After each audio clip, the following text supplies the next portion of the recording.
Alright, hi, this is Rebecca for Cool Things in Nature, and we have found a really cool thing in the forest today. First of all, I want to show you how we knew it was here. You see these on the ground? These are scat, which is the technical term for poop, and this in particular is porcupine scat. So whenever you see this under a fresh poop like this under a tree, you should always look up, because if you're really lucky, directly above, oh, another sign, and you can see there's a patch of bark missing on some of these trees. That's what they eat. And if you're really lucky, you might find the critter that's responsible for all this, and he is right up there in the branches. Julia, you want to introduce everyone to Bob?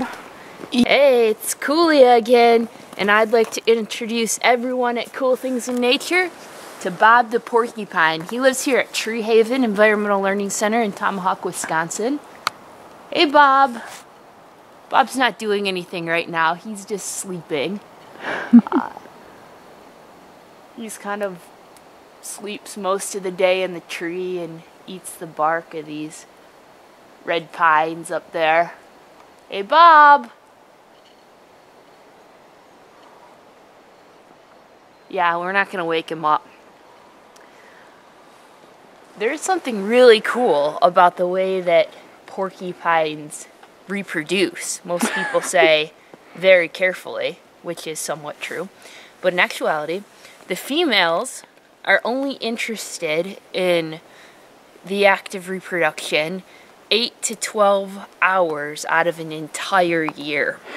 So when that happens, the male porcupine will come and he stands on his two hind legs. He stands up like this. He does a little dance.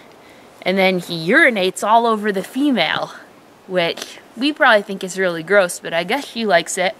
Well, if she does like it, then she'll turn over on her belly, which is the only place, the belly and the face, that doesn't have those quills, so they won't get hurt. And then, you know, it all happens, and there's more porcupines. So I think that that is a really cool and interesting and weird and bizarre thing in nature. So porcupines don't move very fast. If you ever run into one on the ground, they're going to waddle away from you pretty slowly. And they don't really ever need to run away from predators because they are completely protected by the barbed quills that cover their body. They can't actually throw their quills, but they do come off very easily. So as soon as you touch a porcupine's quills, you're going to have them embedded in your hand, which is not fun. However, there is one Northwoods predator that's ferocious enough to eat these guys, and that's the fisher. The fisher is a large member of the weasel family, and what it does is it circles around a porcupine and bites it in its face repeatedly because its face doesn't have any quills. And then finally, when the porcupine is too exhausted from this to fight it, to resist and fight anymore, the fisher will flip it over and start eating it from its soft, non-quill covered belly, which is really cool. A little bit gross, but pretty awesome that the fishers have figured out a way to survive, because one porcupine can keep them fed for a month, and in the winter up here, that is a really big deal. So only one predator that eats the porcupine. We love fishers, but we hope that doesn't happen to Bob.